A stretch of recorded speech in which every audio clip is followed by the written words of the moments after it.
अस्सलाम वालेकुम दोस्तों।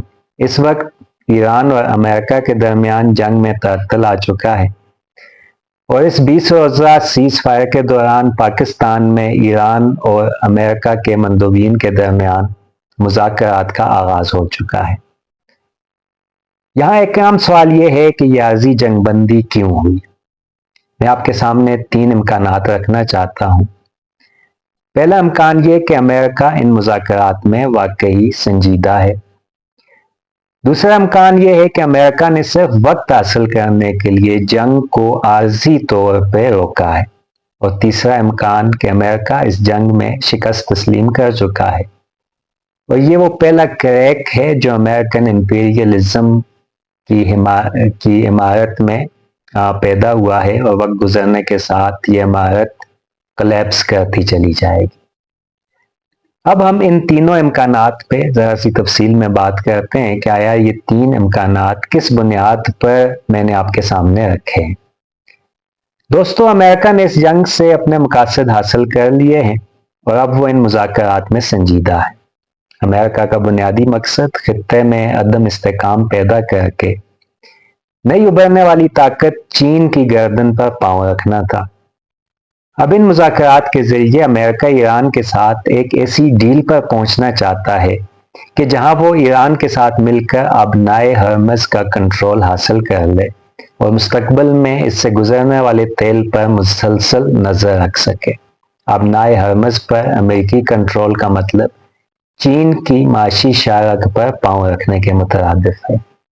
एक ऐसे वक्त में जब अमेरिका के नेटो एलाइज ने खुद को इस जंग से दूर रखा, एक ऐसी डील अमेरिका को न सिर्फ ताकतवर बना देगी बल्कि इस खित्ते में अमेरिकी असर रसूख में इजाफे का सबब भी बनेगी। पस मंजर में होने वाली मुस्लिम दुनिया का नेटो बनाने की बातें सर्द जंग के दौरान मुस्लिम दुनिया के किरदार की तारीखी तश्कील नौ की तरफ भी एक इशारा है। सर्द जंग में यूरोपीय नेटो सोवियत यूनियन के खिलाफ जंगी हिकमत अमली का एक आम जुज़्व था। चीन की उभरती हुई ताकत पर चेक रखने के लिए मुस्लिम दुनिया का नेटो वही किरदार इस खित्ते में ले सकता है।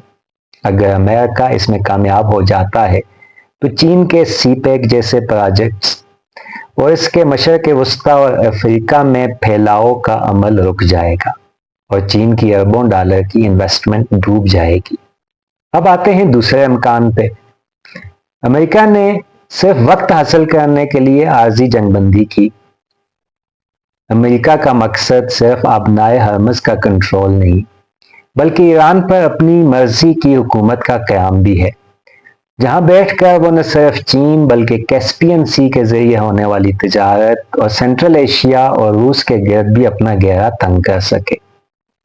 इस वक्त तक की जंग में दफाई लिहाज से अमेरिका का नुकसान ईरान से कई गुना ज्यादा हो रहा था।